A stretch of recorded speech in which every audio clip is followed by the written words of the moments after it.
Anybody else? I'm trying to open up my screen.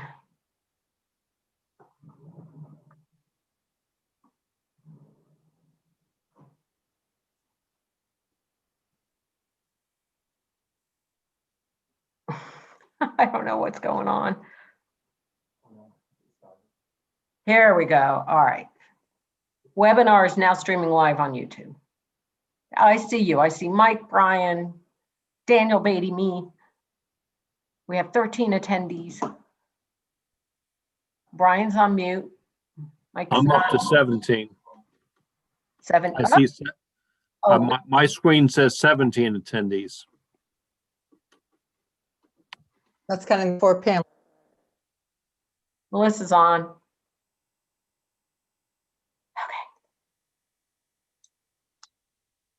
That's because it's counting the 4 panelists. So there are actually 13 attendees and 1 panelist, and there's a hand up from Jeff. Hey, Jeff, what's up?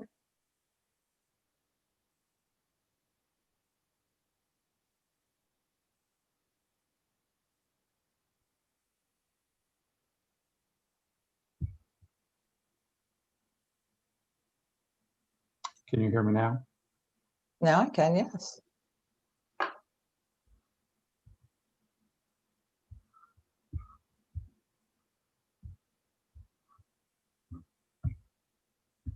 Yes, Jeff, I can hear you.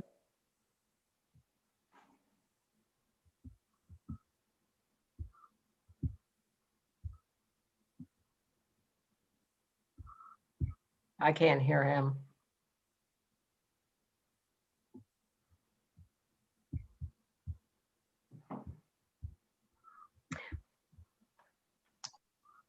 Sadly, with the streaming live, I have noticed a slight delay. I get an echo back on myself. So Okay.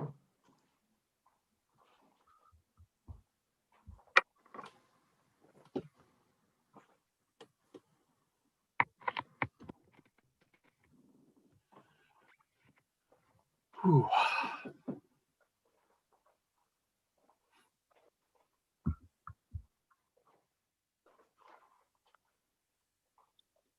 Do we want to wait? It's 4:02. Do you want to wait for a few more people to? well, I know Jeff had a question, so I was kind of waiting to see if he had his question ready for us.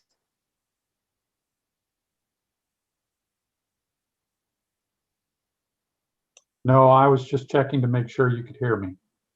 Well, typically you would be muted. So the reason we weren't hearing you is attendees are typically muted. And only the panelists, which would be Michael and Brian, myself, and Ellen would be hearable, you could hear us or see us. So that's how he's going to leave it for now, if that's all right with you. And then we will unmute you at the end, if that works for you. Yes. Okay, very good.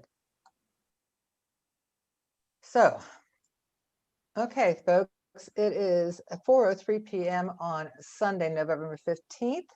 And I want to say good afternoon and thank you for joining us for our first virtual membership meeting.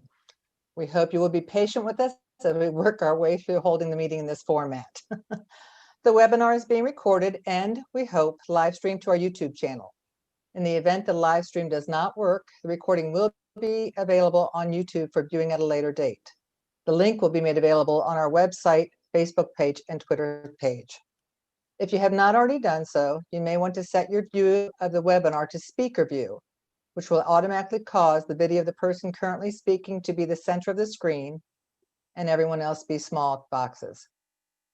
I'd like to start with asking you to join me in welcoming our student representatives, Lena Chasey and Alexis Niemi, and recognizing the current year board of directors, Ruth Rogers, who is our treasurer, Michael Volpe, who is our recording secretary, Melissa Teets, who is our correspondence secretary, Sam Beatty, Nancy Brandon, Mary Chavis, Tom Clinton, Amy Crumpton, Ellen Gilmore, Ellen Gross, Mark Gross, Megan Halber, Steve Halber, Seth Hemingway, Chuck Hobby, Allison Miller, Lorena Rourke, Jeff Peterson, Tim Stevens, and Keith Thurston. At this time, I would turn the meeting over to Michael Volpe, our nominating committee chair.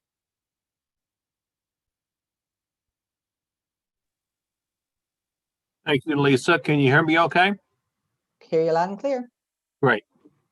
The nominations committee, which is Ellen Gilmore, Megan Hauber, and myself, present the following nominations for 2021.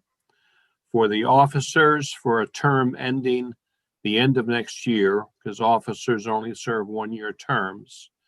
For president, Jeff Peterson.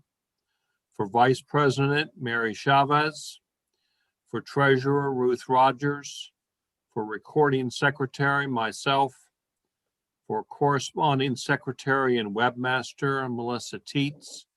And by operation of our bylaws, the immediate past president will be Lisa Varoutzis. For the board of directors, for terms ending December 31, 2023, I offer two new names, Luann Lukes and Robert Tart. For a term ending December 31st, 2022, I offer Bonnie and John Murphy, and Bonnie is returning as a member of the board of directors. And for a term ending December 31st, 2021, which is to ratify the board's appointment of Amy Crumpton. She would be serving for she was appointed in January of this year. She would be serving for a term ending December 31st, 2021. Those are the nominations, Madam President. Thank you, Mike. Okay, so here we're going to play with this. We haven't tried this before, folks. We're going to ask you to vote using the poll that's about to appear. There will be asking you to nominate the entire slate as presented or to deny the entire slate as presented. So hang in here one second, if you will. We're getting it. I don't think I brought that slate in. Okay. Here's the poll. And everyone should see the poll. It is an anonymous poll. If you just click yes or no.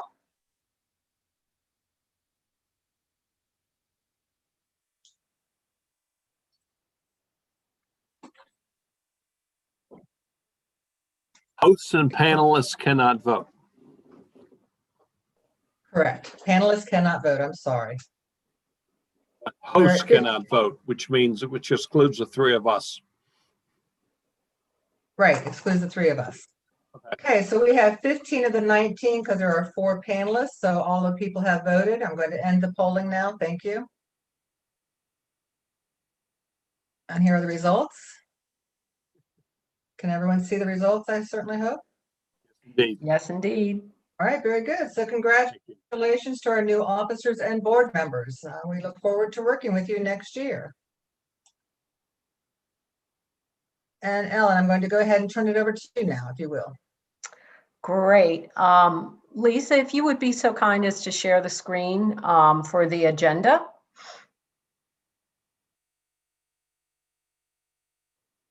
And then once that pops up, I will start. All right. We are at the phase of the meeting now where we'll talk a little bit about the committee reports. I'm just gonna highlight a few. I will present the treasurer's report, the membership report, and then I'm going to talk a little bit about Arbor Day and concerts in the park. And I will ask you all just to remind you to review your Village Way, which was sent to you. It has a great summary of the activities that we're doing, and also we have, our Facebook and social media sites to refer to. So I'm going to start with the treasurer's report. And this was prepared respectfully by Ruth Rogers. Fortunately for VPIS programs in the year of COVID-19, we have solid reserves and we're able to fund some of our ongoing programs, even though 2 major fundraising activities had to be canceled.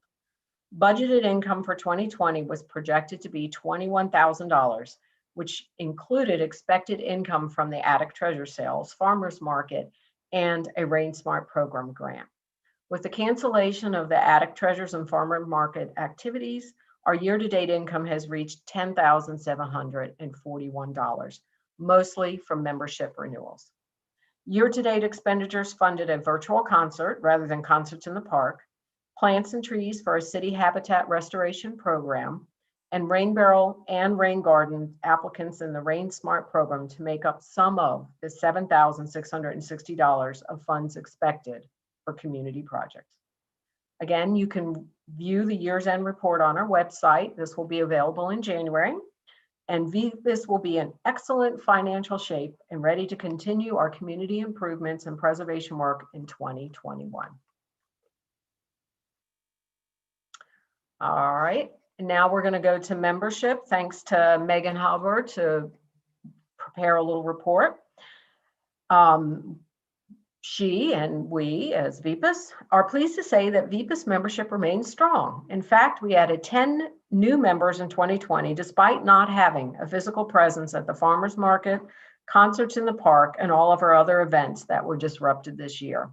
The single best recruitment tool all of our current members have, and which I encourage all of you, is to get your friends and neighbors involved. So reach out to friends, neighbors, ask the question, encourage it, but we're always happy to receive new members. We love our current members, but we're always happy to receive new more. Thank you. So I will then talk about the concerts in the parks. Thanks to Gordon Thies for preparing this summary, who is the producer. As with most fun things this year, COVID-19 led to modifications of the 2020 outdoor concert series. VPIS has hosted these concerts every summer since 1993. Undaunted, the VPIS board commissioned Whammy award-winning band Moonshine Society to put on a virtual concert. And on July 9th at 7 p.m., the band played to a modest online crowd and was well received based on the online comments. You can still catch the concert on the VPIS website, and I highly encourage you to do so because they did a great job. Thanks to Melissa Teets, Stephen Hauber, Lorraine O'Rourke, and Lisa Rosas for helping to organize the event. Hopefully, we will be back in Cherry Hill Park in 2021. And finally, talking a little about the Arbor Day report. Again, you know, call it, COVID-19 special, but this past April, the City of Falls Church marked 42 years as a Tree City USA, as recognized by the National Arbor Day Foundation. Since 2000, the NTP's effort to ensure that the designation has real meaning has involved dozens of volunteer planting events, 1,400 native street trees planted, and ongoing public education on the value of trees. I'm sure you've noticed that many of the trees are becoming quite substantial. Unfortunately, due to COVID-19 and the complexities of social distancing, we canceled the NTP volunteer tree planting events for 2020. To fill some of the gaps left behind by this predicament, interim city arborist Charles Prince has planted 30 new street trees this fall with the help of a contractor. And I also just want to say, with COVID-19, I think one of the positives are that so many of us are out walking our city to get the exercise, get a little break from being indoors, and hopefully have noticed the beautiful trees that our city still has, and have commented upon the rich, vibrant colors we've had this fall. So with that, I'm now going to turn. Yes. You skipped over Rain Smart. Oh, you are absolutely right.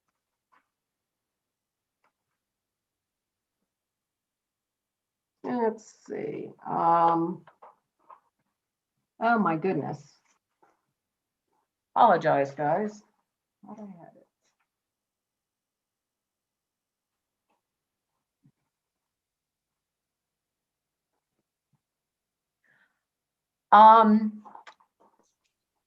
So Jeff wrote a beautiful summary for the Rain Smart program, and somehow it didn't get printed out for my notes.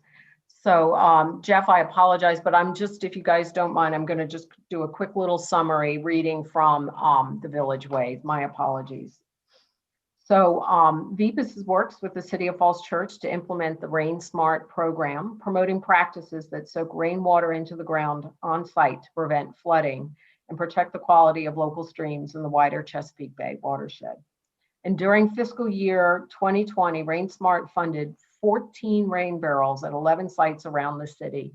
And personally, I looked at some of the applicants, and it was very creative what our city residents did in coming up with the ideas for the Rain Smarts. The program supported installation of rain gardens and conservation landscapes.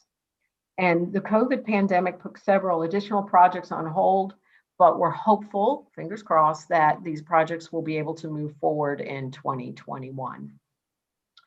The projects, again, they help capture rainwater on site and they let it soak into the ground, reducing the flow of stormwater to drains pipes and reducing the high volume flushing that is damaging to local waterways. When rainwater soaks into the ground, it prevents stormwater from collecting pollutants as it runs off streets, parking lots, and other impervious surface and discharging these pollutants into a stream. VPIS will be offering another round of grants for rain barrels and rain garden projects next spring, so in 2021. So please, Jeff Peterson is spearheading it for right now. You certainly can reach out to him, the VPIS website, but the questions rainsmartfallschurch@gmail.com is another one. So again, Jeff, if there. Jeff, I have promoted you. If you had anything you wanted to add to that, and since we seem to not remember to. Technical difficulties. Yeah, technical difficulties. We're learning Zoom. No, it's called Did you want to printer. add anything, Jeff? That sounds great. And the only thing I would add is that the annual report for the work last year is available on our VPIS website. Okay, thank you very much. Okay, so now, without further ado, I am delighted to present our guest speaker this afternoon. We have Brian Nolan, who's going to speak to us about the dual trail projects in the City of Falls Church. Of course, he's with Nova Parks. He's Director of Planning and Development.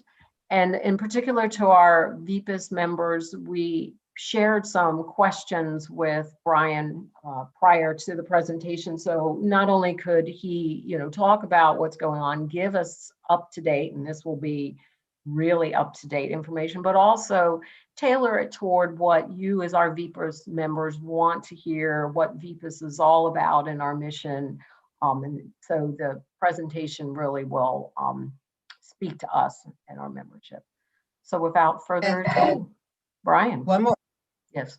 Right, one more delay. So if you have questions for Brian as this is going on, because our participants are muted or our attendees are muted and the panelists can speak, there is a Q&A feature at the bottom of your Zoom screen. If you will type your questions in there, we will present those to Brian for answers once his presentation is over, or possibly as the presentation is ongoing. Thank you. Thank you. Can you hear me okay? Yes. Great. Thank you for that introduction, Ellen and Lisa. I appreciate it. Again, this is Brian Nolan. I'm the Director of Planning and Development for Nova Parks. Happy and thrilled to be here tonight to speak to you all about the Dual Trails project in Falls Church and give you some up-to-date information and hopefully answer any questions you may have and give you a good idea of what's happening and what you can expect over the coming year in this area. So real quick, let me share my screen here and get the slideshow started.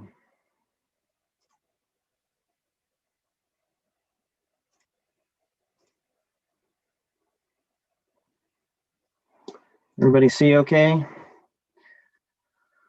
All right. First, I thought it might be good for me to tell you all a little bit about Nova Parks. I'm not sure if everyone on the meeting today and viewing online knows a whole lot about Nova Parks. So just a little brief overview. We are a regional park agency. We were established in 1959. with over 12,000 acres and 35 parks in Northern Virginia. I'm not sure why this keeps switching. I apologize, folks.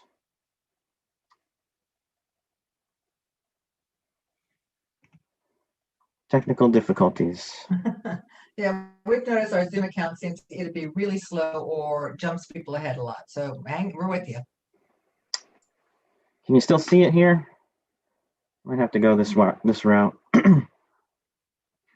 Okay. We're made up of 6 jurisdictions, 3 cities, and 3 counties in Northern Virginia. Those are the cities of Falls Church, Alexandria, and Fairfax, and the counties of Loudoun, Fairfax, and Arlington.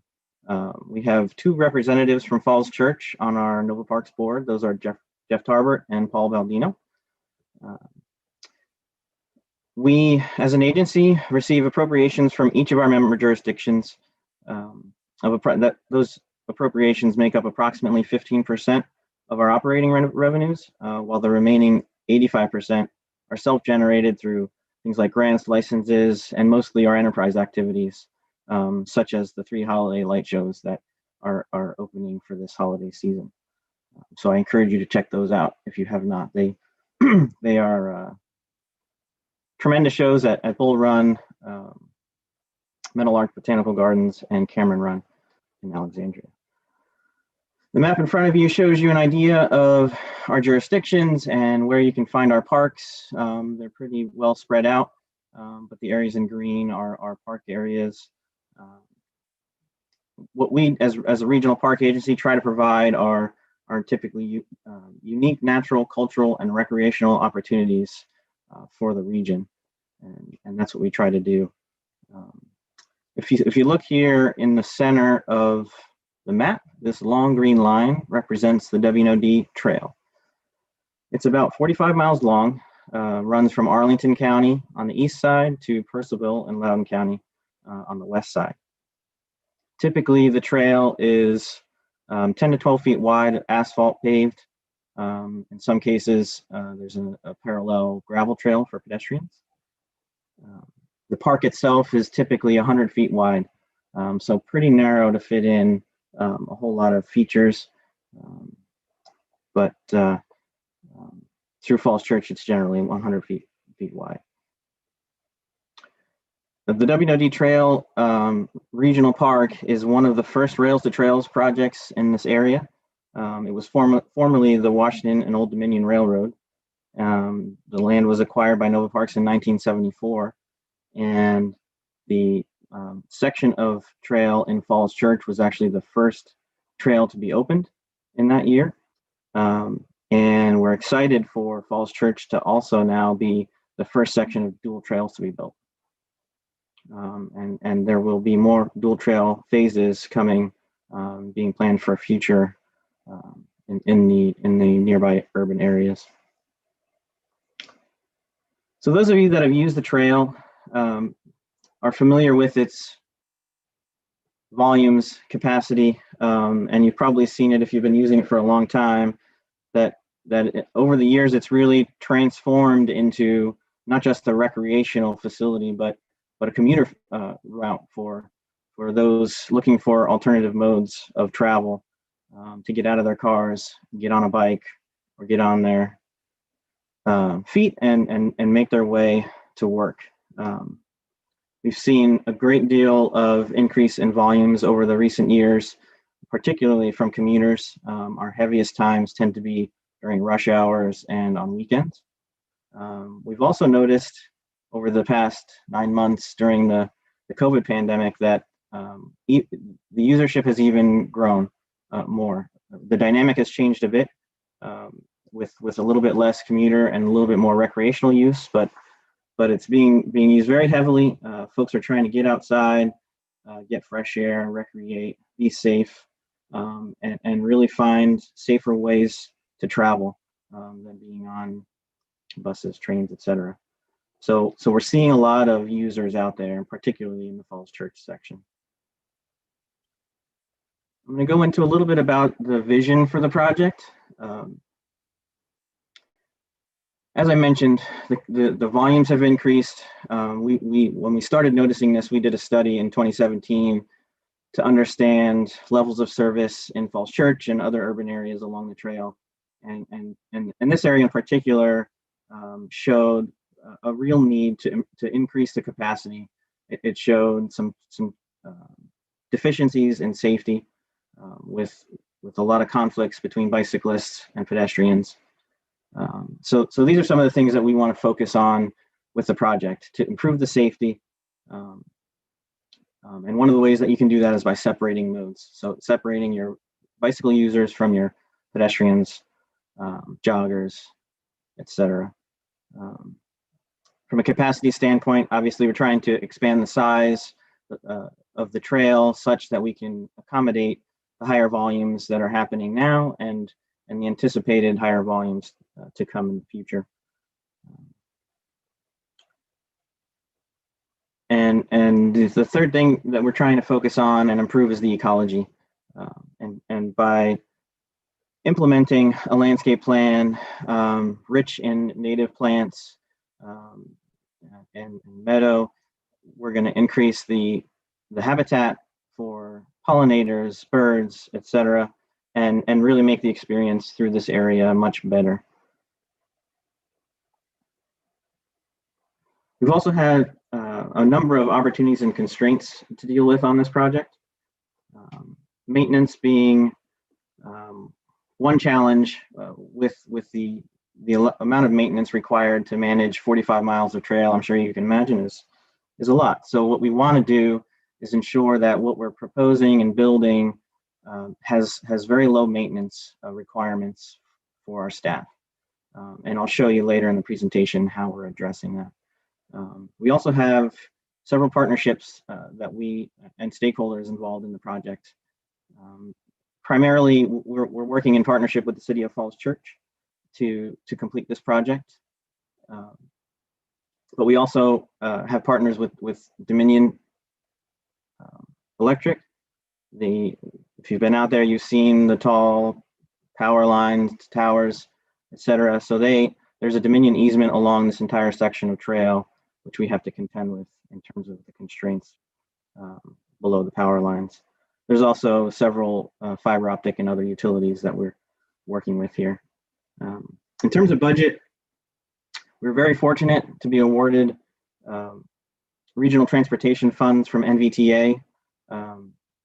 They awarded the project nearly $3.2 million, and in cooperation with the City of Falls Church, we're able to utilize those funds to design and build this project, and it'll be fully funded through that NVTA funding.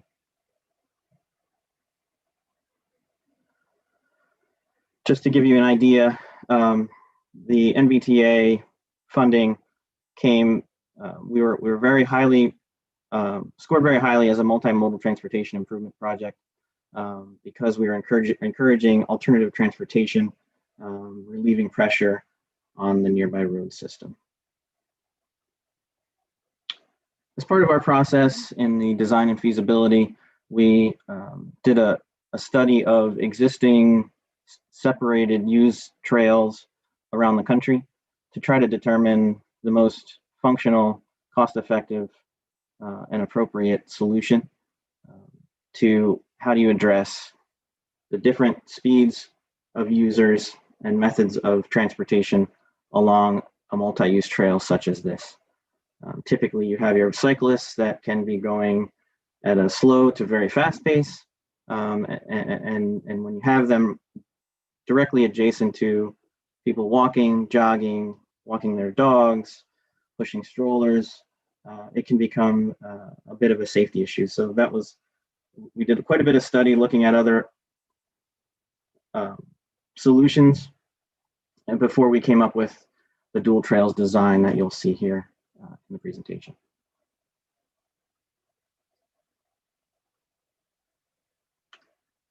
This slide shows you the extents of the trail as proposed, the dual trails. So you can see here in the center, the orange or yellow dashed line is the proposed dual trail. and the teal color is the proposed 16-foot wide multi-use trail. So there's two typical trail sections that we're implementing with the new design. And this gives you an idea of where those are located. The entire project stretches from Grove Avenue on the west side to Little Falls Street on the east side. What you can also see here in this slide are 6 intersections where the trail crosses roads within Falls Church. 2 of those intersections on the west end, circled in a reddish color, are intersections that have been upgraded and improved already as part of the Founders Road development. The other 4 intersections that you see circled in white are at North Spring Street, North Oak Street, Great Falls Street, and Little Falls Street. Those 4 intersections are part of a project being completed by the City of Falls Church to improve those intersections through funds, TAP funds from VDOT. And that project is ongoing. Throughout this process, we've been coordinating with city staff to ensure that the design that we propose for dual trails directly coincides with the improvements that they have planned, that the city has planned for those vehicular crossings. The status of that project is ongoing. It's in the design phase, and will likely go to construction shortly after our project is completed.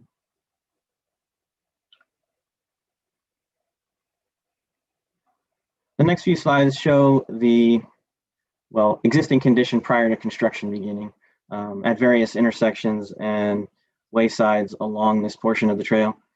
So you can see here the pictures from Grove Avenue looking west, at Northwest Street looking west, and at Northwest Street looking east, just to give you an idea of what previous condition was.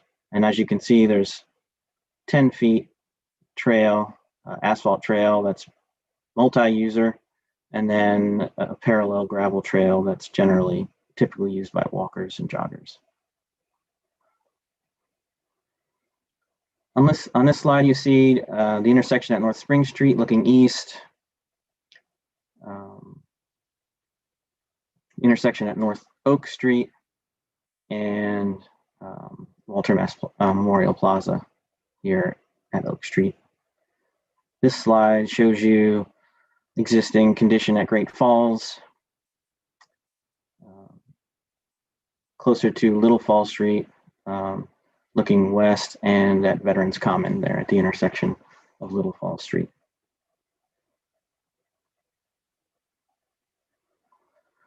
Let's talk a little bit about the design. So all of the work that we put into studying precedents and analyzing user counts and levels of service led us to a design that includes 2 trail sections, typical trail sections. The first of which is the dual trail section. And as you see on your screen, you have proposed here an 11-foot wide bike trail, a 2-foot wide center median, stamped colored asphalt median, and then an 8-foot wide asphalt pedestrian trail. On one side is a 2-foot shoulder. On the other side, on the downward side, is a 5-foot filter strip, and you see a stormwater management swale. This is a typical section, and it shows you that essentially you have an asphalt trail from one edge to the other edge, cross slope in one direction, which the advantage of that is that it catches water, rainwater coming down, takes it across the slope through a biofilter and into the stormwater swale, which then filters, treats, and takes it into the infrastructure downstream. That's the typical cross section for the dual trail. When the dual trail meets up at either end to the existing trail, we had to merge those 2 modes of traffic. And best way to do that was to merge it first initially into a 16-foot wide trail, which gives you an extra 6 feet from the existing condition. And then eventually it again narrows down to 10 feet beyond the project limits. So in this section, pretty similar, 2-foot shoulder, 16-foot asphalt shared use trail, slope toward a filter and stormwater management swale. This gives you that same dual trails cross section in perspective. So you see shoulder, 11-foot bicycle trail. This gives you an idea. There's only bicyclists on this trail with two modes of or directions of traffic separated by a dashed yellow center line.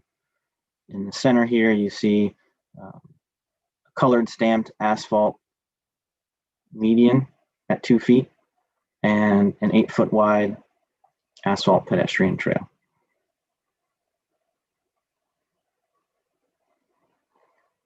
Here you see a little bit of a photorealistic rendering of what the trail might look like when it's complete. Again, 12-foot wide bike trail, 2-foot wide median, and 8-foot wide pedestrian.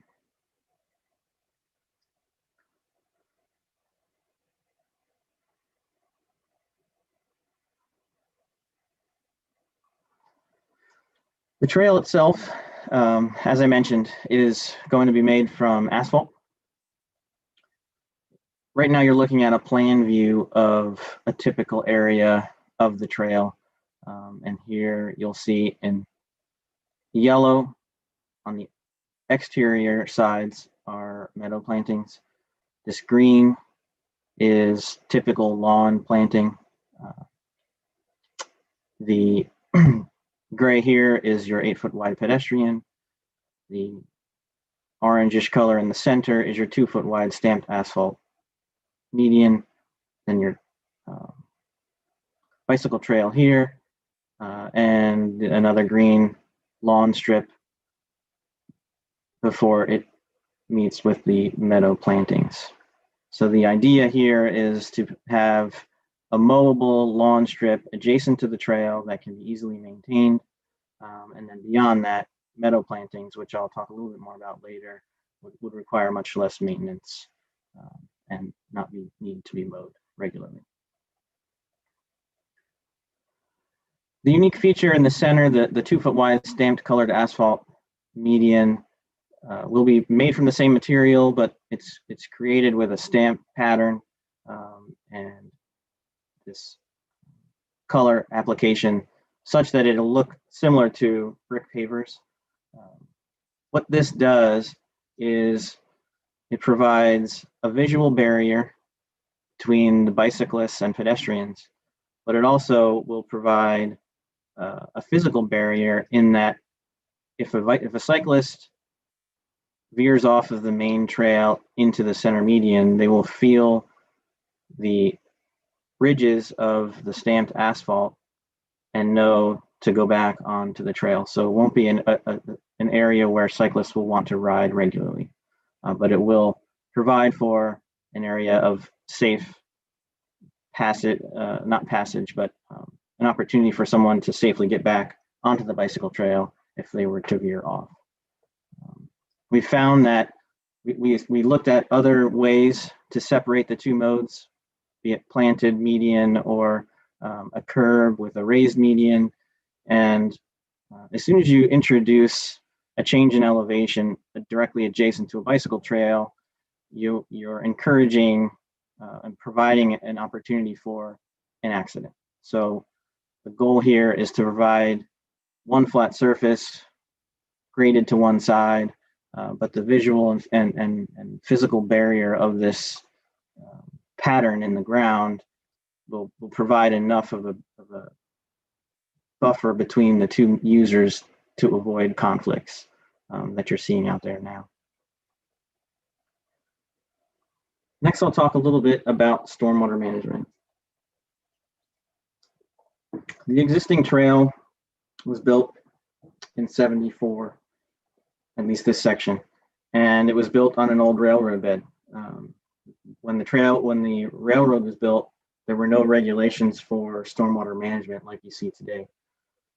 So the existing trail really didn't adequately address stormwater in many areas. So what we are doing with the new trail is implementing stormwater management practices that both meet and exceed standards for today.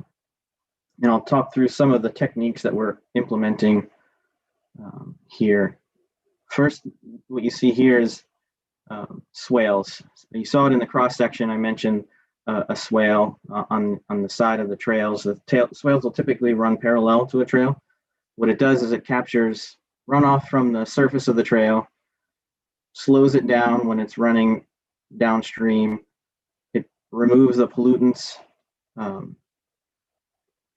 as it's traveling down the swale. As the stormwater travels down the swale, pollutants fall out.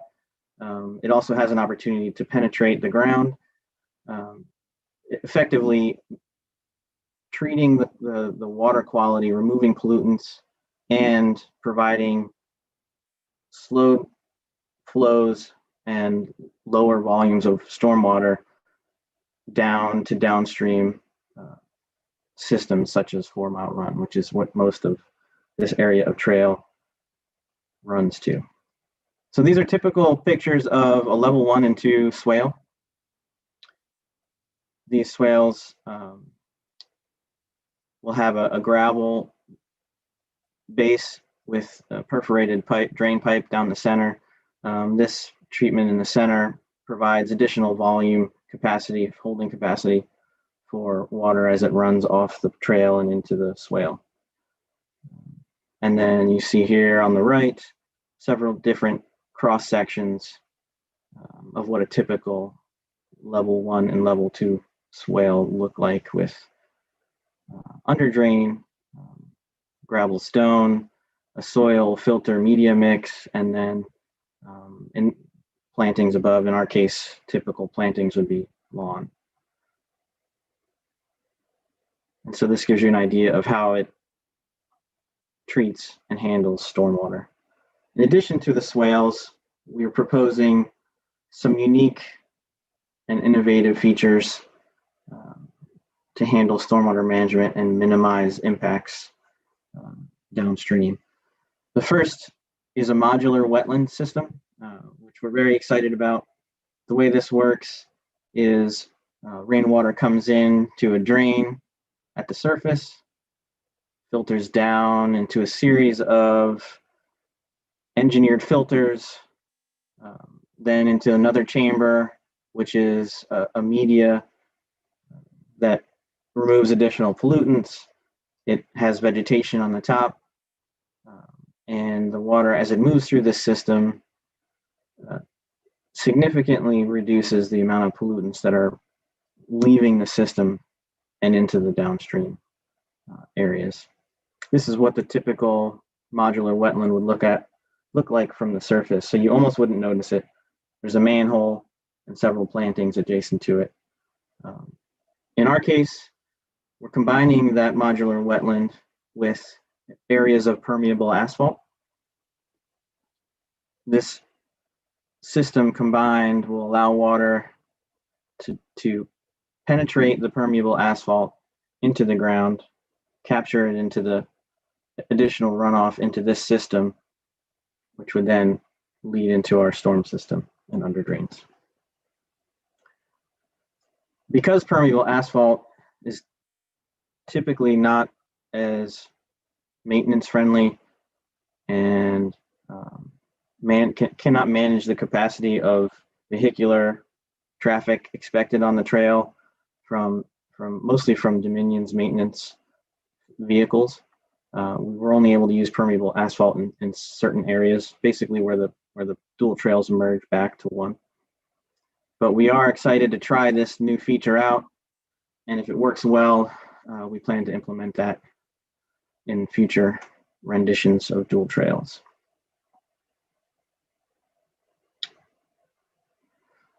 This is a plan view, typical plan view of what the planting areas would be along the trail. And this gives you an idea of, there are 3 typical planting solutions that we propose on the plan, all of which are made up of native plants. In this plan view, this yellow color is meadow plantings. The green is the grass strip. Again, gray is your pedestrian trail. The orangish color in the center is the stamped asphalt buffer. This purple color in the middle is perennial plants, and the purpose of those perennial plants is to provide a visual barrier and buffer for users as they come up to what's typically going to be a Dominion transmission tower base in the center here. So these are specifically designed around several of the Dominion transmission poles that exist in the park. And the perennial plantings will give you a visual barrier so that you know to move around it, but they also will allow for maintenance to be done on those towers when needed. On this side, you have another lawn grass strip. Again, more meadow plantings. And this pink color out here, this side and this side are shrub plantings. And in this case, you're looking at plantings that would be planted in the RPA associated with Trammell Branch. Trammell Branch comes in along this southern end of the park into a culvert right here, and then is piped into an existing underground system that takes it out to 4 Mile Run. So within this RPA, we're planting native shrubs. The intent of those plants is to stabilize the slopes, provide water quality treatment for anything that comes into that Trammell Branch area. And I'll talk a little bit more here about what those plants are and what they look like, but that gives you an idea of where they're located, typically within the dual trails design. These pictures show some of the meadow planting plants that you'll see out there. The idea with meadow plantings is that we're planting native grasses, wildflowers, etc., that will not require regular maintenance. They will fight off invasive species. They will provide pollinator plantings for butterflies, insects, etc., and also habitat for the various wildlife that I know you all have seen out here along the corridor in Falls Church. This is a list of some of the planting seed mix proposed for those meadow areas. You'll see, and I won't go through everything, but switchgrass, blue stem, black-eyed Susan. All of these are intended to create a diverse ecology and mix of plants to achieve those goals that I just talked about. Coming back to the perennial planting, this plan view shows, again, the tower at the center, and the perennial plantings would go in this purple area.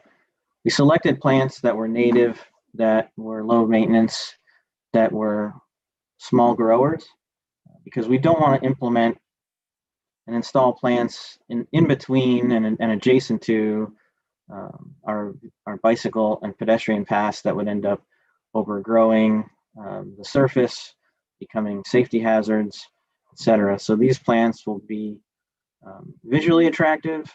They'll be easy to maintain, and they'll be very hardy. So if any maintenance needs to happen on this tower, those plants should survive it or can be easily replanted. Going back to the shrub plantings, these pink areas are within the RPA are the areas that would get this mixture of shrub plantings. And you can see the plant list here includes chokeberry, summer sweet clethra, sweetspire, spice bush, bayberry, elderberry, viburnum, and cranberry bush.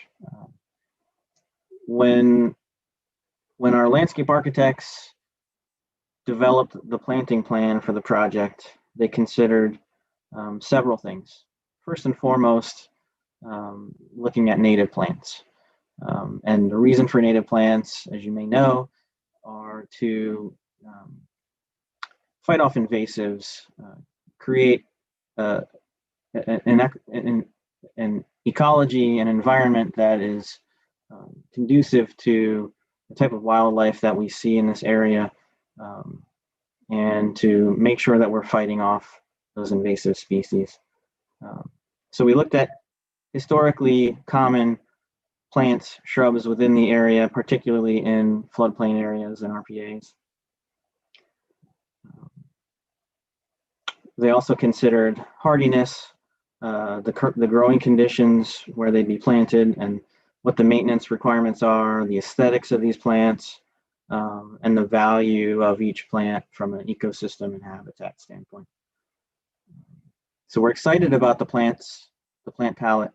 One thing you'll note here are the some images of what those shrubs look like. So some of these may look very familiar to you. One thing you'll note with the planting plan is there are no trees proposed. And the reason there are no trees proposed is that we do exist and work within a Dominion easement in this section of trail. And what that means is we are subject to their restrictions on height of vegetation that can be planted within, underneath and adjacent to the power lines.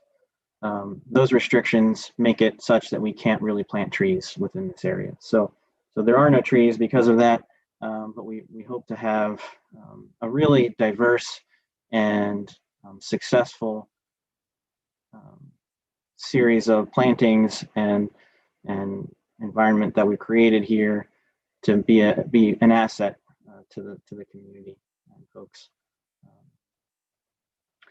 We also made an effort throughout this process to ensure that where we can, we've preserved some of the existing butterfly gardens, pollinator gardens, and other community gardens that exist along the trail here, and in hopes that we can continue to keep those habitats in place for the future.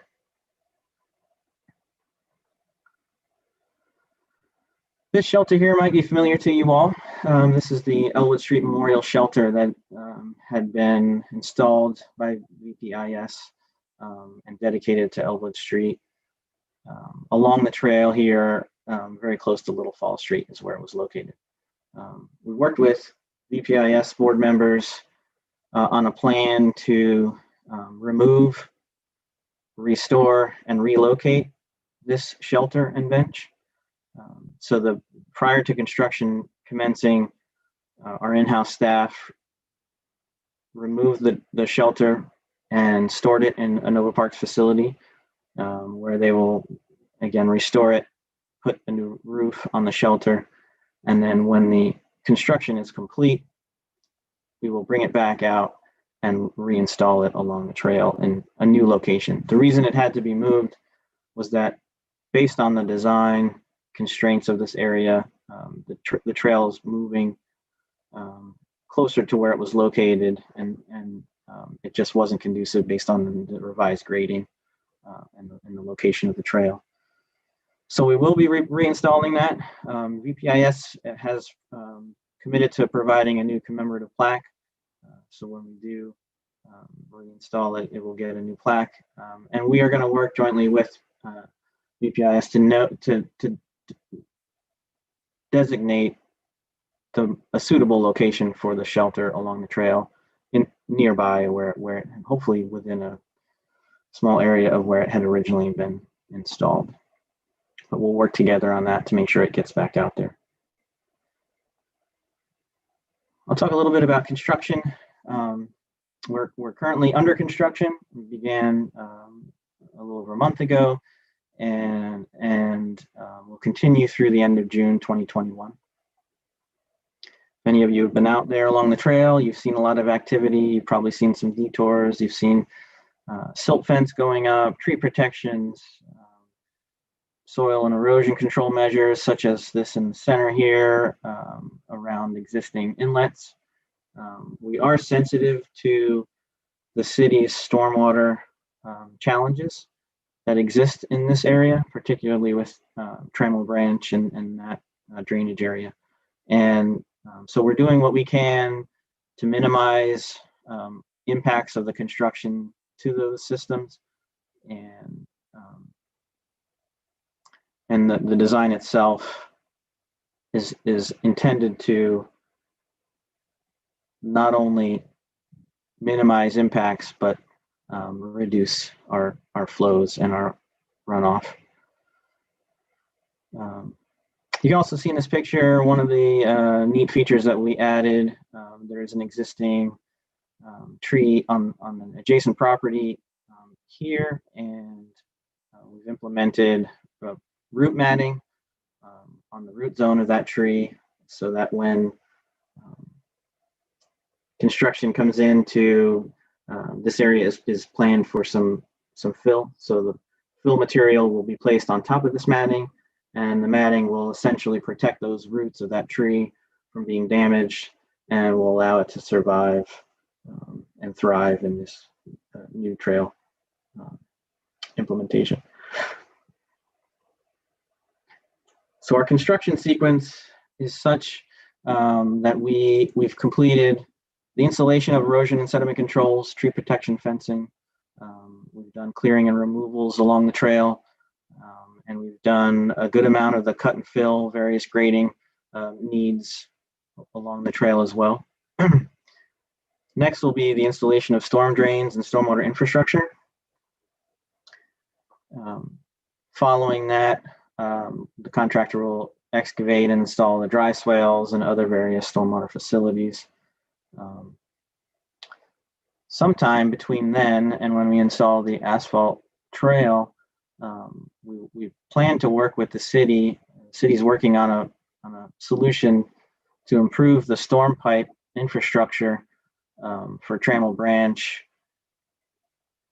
within the park limits on the eastern side of the project. What we're trying to do is work with the city to get at least a portion of that work done in coordination with our project, such that when the city puts in a new pipe across the trail, it would be done before the new trail goes in and minimize having to come back in and cut the trail and do that work again later. So we've been working quite a bit with the city staff on coordinating those efforts. They've come up with a great design, a concept, and are working toward engineering that and permitting it so that we hopefully can get at least that portion of it done during the construction of our project in the spring. Following that, we would install the new asphalt trail and then finish fine grading, soil stabilization, and typically one of the last things to get done would be landscaping, and that'll happen in the spring of 2021. If you're interested in construction updates, we are providing periodic updates on our website. You can go to novaparks.com, click on the link to the W&OD Dual Trail Improvements project page, and you can find a great deal of information on the history of how we got here, the process of design and permitting through the City of Falls Church, as well as updates on the construction and an opportunity to register your email to receive updates from us directly to your inbox on the construction as it proceeds through the following several months. If you do have any questions or concerns, my email is bnolan@nvrpa.org. Please send me an email, and I'd be happy to talk with you, meet with you out at the site. I've had several meetings with members of the community. I think we've we've got a great group of supporters for this project, and we're excited to be getting it done for you all. And I wanted to talk a little bit about temporary detours because that tends to be the most impactful for those using the trail. Throughout the construction of the project, there will be detours needed to bring folks, trail users, around the trail areas that are being constructed. We are going to do our best, and the contractor will do their best to ensure that they minimize those detour lengths and impacts whenever possible. And by phasing the project in certain ways, we can hopefully minimize so that trail users don't have to detour for more than 1 or 2 blocks at a time for any given period. These detours will happen periodically throughout the process. They will tend to happen during the week, but by the end of the week, the trail will typically be back open again if it can be. The only times we'll have the actual trail closed on the weekends will be when the construction of the actual trail itself is happening and we can't open it. So you can see in red, in the red dashed line here, those are some of the detours proposed here. Typically, when a section of trail is closed, trail users would be detoured, in this case on the west end down Northwest Street, then along Lincoln Avenue, and then back to the trail either on North Spring Street or North Oak Street.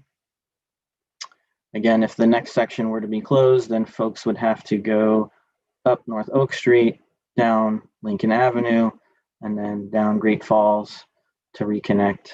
And then this last section of detour takes users down Great Falls to the intersection at Little Falls, and then up Little Falls back to the trail. On this map here, you'll see 4 Mile Run here just to the east of the project limits. And then just a little while down here is the Route 29 VDOT bridge that is just about complete, pending some small landscaping and other features. But glad to see that project was completed. It's really a great piece of this overall puzzle that brings folks through this area of Falls Church and down to the metro station to the east. That's my presentation. Happy to answer questions, and I'll open it up to you all. Okay, we did get some questions in while you were speaking, and you may have answered them as you went along, but let's see if we can scroll through them real quick. It's about 10 of them. I think we go up here and start. You already said, can you plant some trees that will grow large enough to provide shade along the trail? Yeah, unfortunately, because of the restrictions of the Dominion easement, we can't plant any canopy trees. No canopy at all. Okay, and can you describe or summarize the nature of the improvements to the intersections? I probably should have included the latest iteration in my presentation, but I didn't. Just a high level overview would help. Yeah. Yeah, what I can tell you, I'm trying to find a slide that would help. Yeah, Brian, this is Ellen. When you talk about that, we also have a question in conjunction with Mary's from Bonnie about speaking about the major safety issues that we see and how you're addressing those two. So those two go together. Thanks, Ellen. Okay, I'll do my best. So again, these white circles that you see at these intersections are where the improvements are proposed. Typically, what's going to happen is the dual trail will come up to the intersection. The 2-foot buffer median will go away. The width of the bike and the pedestrian sections of trail will combine into a wide crossing, a striped crossing over the road to the other side, which would then merge back out to include the buffer in the center. But basically, you're going to have widened cross sections. In some cases, you will have the curb line of the road will narrow so that vehicles will slow down as they approach the crossing. But one thing that won't change is that the trail itself will continue to have stop signs at every intersection. So pedestrians and cyclists all will have to stop at each vehicular intersection. The reason for that is that we don't want to introduce a new condition in one area of the trail and have users get too used to crossing streets without stop signs when every other intersection typically along the trail has a stop sign for those cyclists and pedestrians. So the vehicular traffic would continue to move through these intersections with a requirement to yield at anyone in the crosswalks, which is typical. Beyond that, I'd have to really be looking at those intersection plans, the latest iterations, to give you any more detail. But the idea is that it's going to slow traffic, vehicular traffic down. We have, as part of the dual trails construction, certain pavement markings and various standard tools that we implement at every intersection that provides visual and physical signals that there is going to be a stop sign ahead in a vehicular intersection. So that typically will provide enough safety from a trail user standpoint. I don't know if I really answered the question, but I would point to city staff on any additional questions specific to those trail crossing plans. As far as the addressing conflicts between types of users along the trail and how we fixing that on this plan, really the majority of how we're doing that is by completely separating those users to different trails. When you have one multi-use trail with users at various speeds, cyclists, pedestrians, joggers, there's very little room to pass if someone moving at a fast pace, oftentimes will pass 2 or 3 stacked cyclists or pedestrians, and that's where you end up with collisions and various accidents. So we've by creating a dedicated bicycle trail, a 2-foot paved median buffer, and then a dedicated pedestrian trail parallel to that, we really hope to resolve those conflicts because typically they happen at the intersections, but lately we're seeing a lot more happen in between those intersections. So we've widened the trail and separated those users to address that. And then at the intersections themselves, we have tools that we implement by way of pavement marking, signage, and looking at how the trails merge, the dual trails merge back together at those crossings, provides that additional safety measure.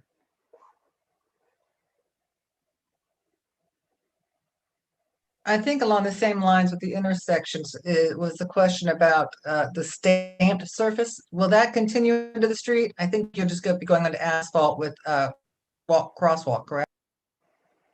Yeah, the buffer, stamp colored asphalt buffer does not continue through those streets. I think it converts back to asphalt generally. Thank you. Ellen, can you pick the next one? All right. I know you talked again, but I just want to make sure we cover a question about when you were looking at the design. Did you consider raising the median 2 inches or so to prevent bikers from swerving into the walking trail? So yeah, so I referred to that a little bit earlier. yes, can you just? The problem is that when you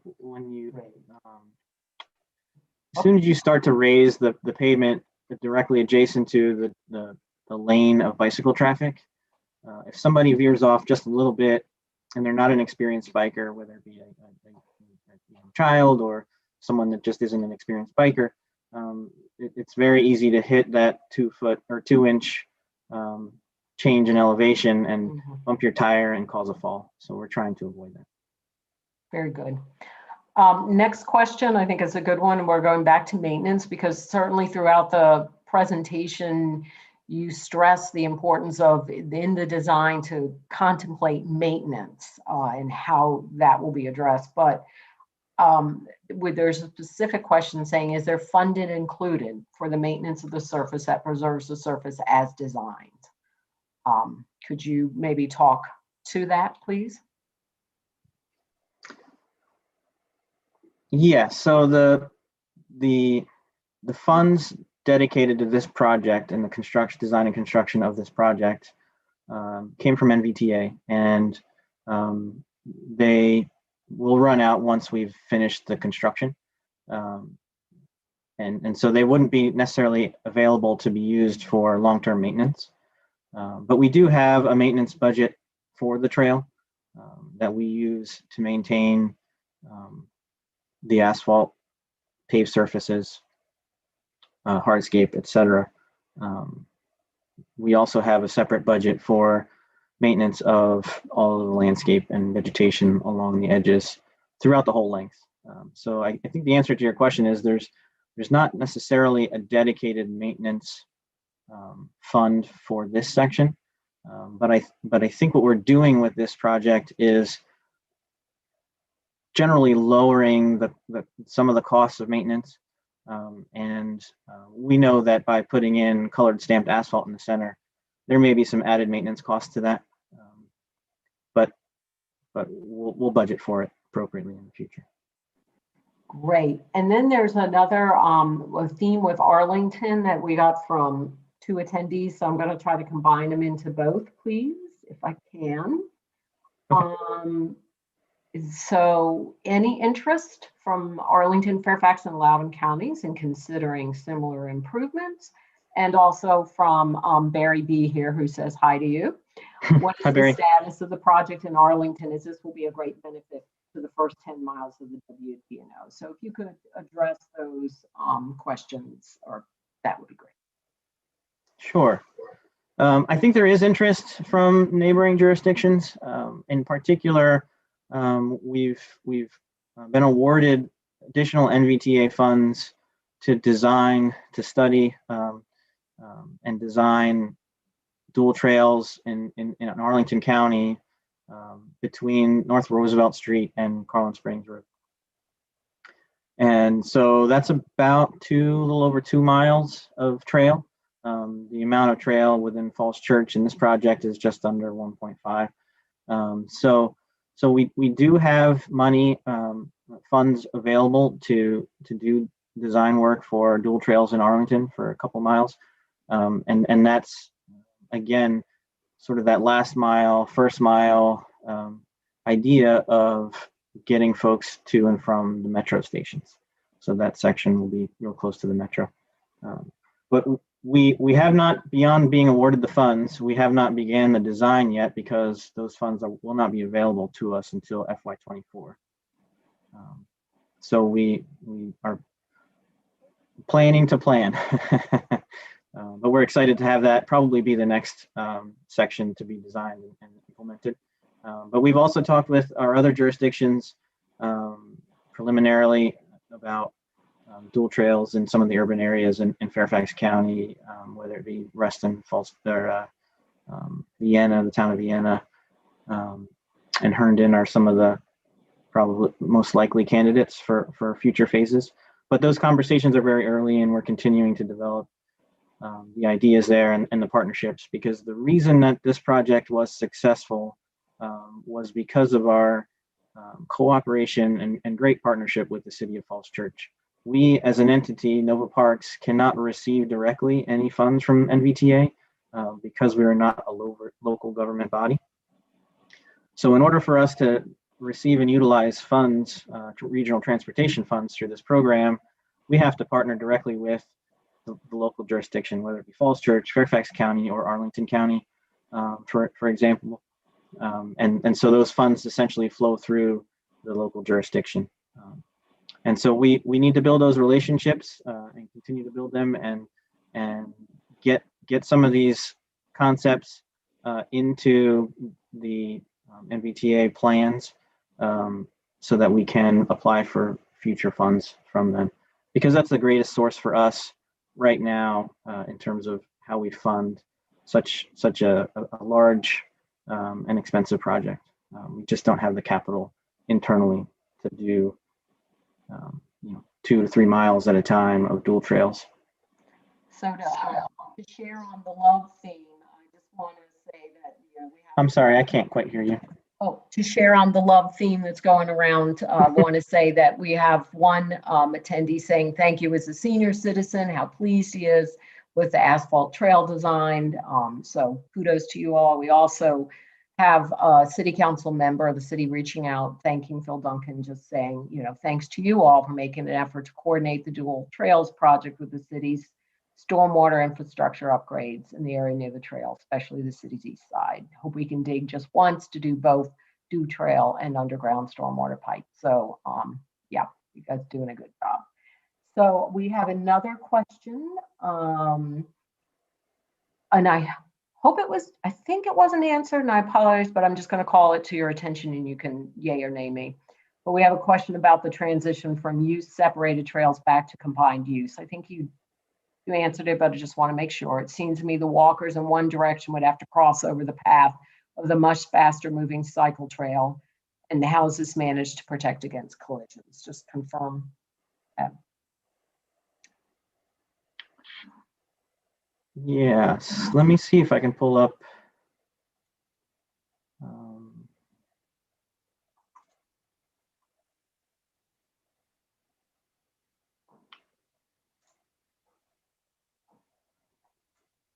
Can you see this screen here, this new screen? Yes. Okay. This is one of the sheets from our engineering plans.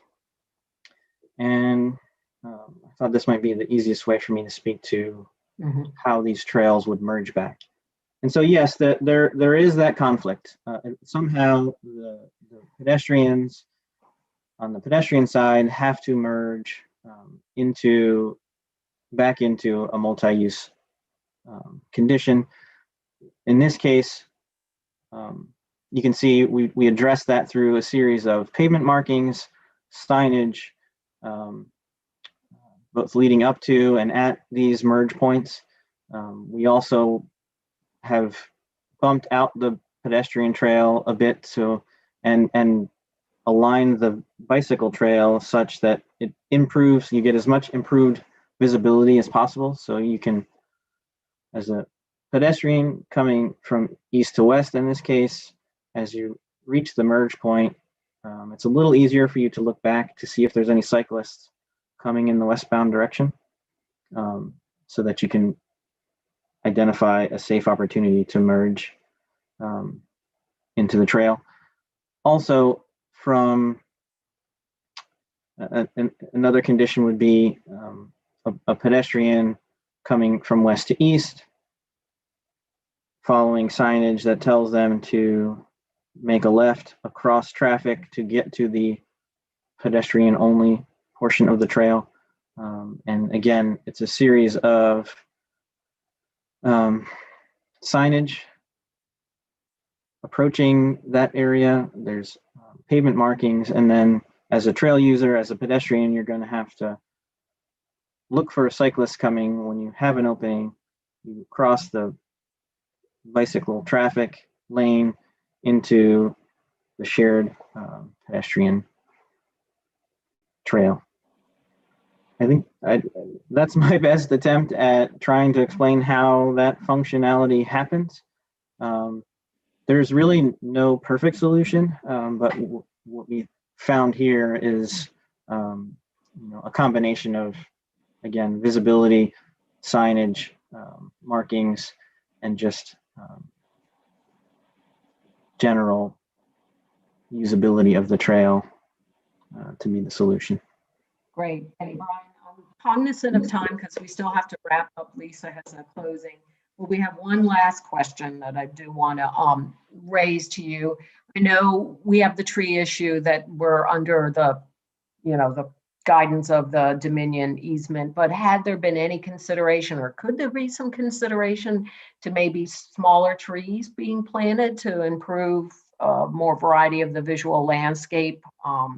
I do know some of the, like, viburnums can grow to be very big tree-like, but could you just answer that question? Did they consider maybe understory small trees, like what we might have see under power lines?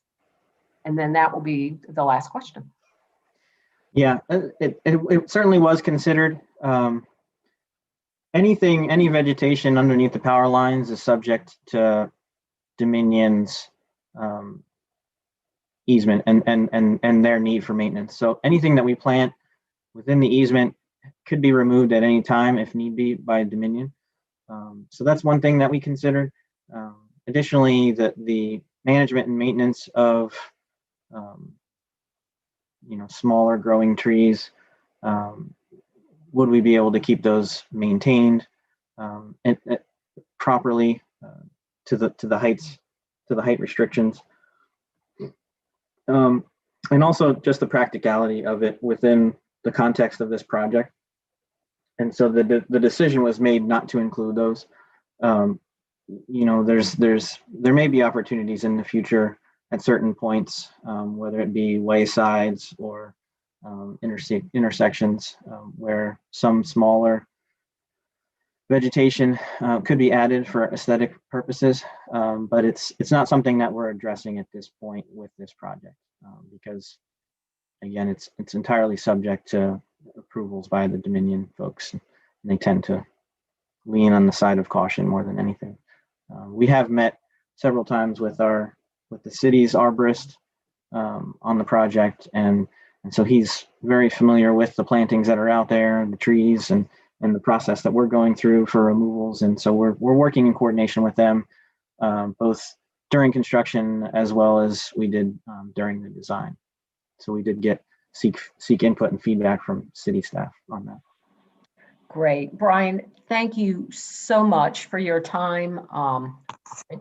Thank you so much for your time in this presentation. This was wonderful, robust, rich. I think we all gained a lot of information, and I really think it's going to be a great project once done. Will enhance the whole community, and I hope it will be a role model for the rest of the trail and for other projects that you have. So we thank you. And again, everyone, you can contact him if you have any questions. He shared his email. We'll have the presentation available so that you could also refer to it there. So again, thank you so much for your time. And with that, because I'm cognizant that we've run over, I'm going to transfer over to Lisa for some closing remarks. And I'm going to ask Brian to hang on 1 minute. I have 2 questions of my own. Are the exercise equipment and benches being replaced along the W&OD trail, the ones that are currently there? The exercise equipment has all, I think, generally been removed, and our operations staff is working with Friends of the W&OD Trail and various community groups and members to identify opportunities to put new equipment back once the project is complete. Okay. But it's not proposed as part of this construction, but it will come after. At probably the same also? Same with benches. Yeah, benches, trash cans, those kind of things will come back in later. Yeah. Okay. And the final question I had is, in the areas where the ground is not level, like some areas we have a hill and other places we have the gully, they're going to be leveled out to make it an even path. Is that correct? Is that what I heard you say when you were talking about that tree root protection? In the case of the tree root protection, at that location, the trail elevation is a little higher. So in order for the grade to meet back to existing condition, there has to be some fill put in adjacent to the trail to grade it back down. So that fill would be put down on top of the root matting. Typically, what we tried to do was balance the cut and fill throughout the entire project. So in some areas, you'll have some cut to allow for safe, adequate grades, bringing the trail back up to or down to the existing condition along the border of the property. We generally tried to minimize the disturbance and the amount of grading and impacts to the park as we could. So we tried to keep the footprint of the project real tight. But the overall project will generally balance.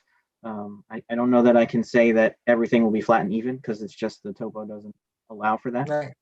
But it'll be certainly probably in many cases better after this project than it is existing. I did also want to say that you had asked me previously about some ponding that happens down between Grove Ave and Northwest Street, and I did look into that. And on both sides of the proposed trail through there, grading is proposed and swales. So hopefully you won't see that ponding anymore. The culvert and pipe underneath Northwest Street is not proposed to change, but the grading leading up to it and past it should improve that condition for sure. Oh, great. Well, thank you very much. And again, we do appreciate your time. It's my Thank you. pleasure. Thanks so much for having me tonight, and everyone enjoy the rest of your weekend. And like I said, please feel free to reach out to me directly or follow up on our website for more information. Hopefully, Thank I'll see you. you out there on the trail. All righty. And for the attendees on the call, it's possible that we did not go live. I think I forgot to hit a button to send it to the correct URL. So the recording will be posted on YouTube. I will put something out on Facebook and Twitter with the correct URL to watch the recording. So in closing, I want to thank Brian for taking the time out of his Sunday to provide us with an overview of the Dual Trail project. I want to acknowledge the time and efforts put forth over the years by our departing board members, Megan and Steve Halber, who did membership and advertising for us, and Tim Stevens, who identified environmental concerns to the board. I want to congratulate our new officers, Jeff Peterson and Mary Chavis, and thank our returning officers, Ruth Rogers, Mike Volpe, and Melissa Teets. I want to welcome our newest board members, Bonnie and John Murphy, Luann Lukes, and Robert Tart. And thank Ellen Gilmore for planning this meeting and coordinating with Brian to present the trail plan. Finally, I want to thank everyone for the continued support of and membership in the Village Preservation and Improvement Society. It's been an honor to serve as president these past 2 years. Be safe, stay well, and happy holidays. Thank you all.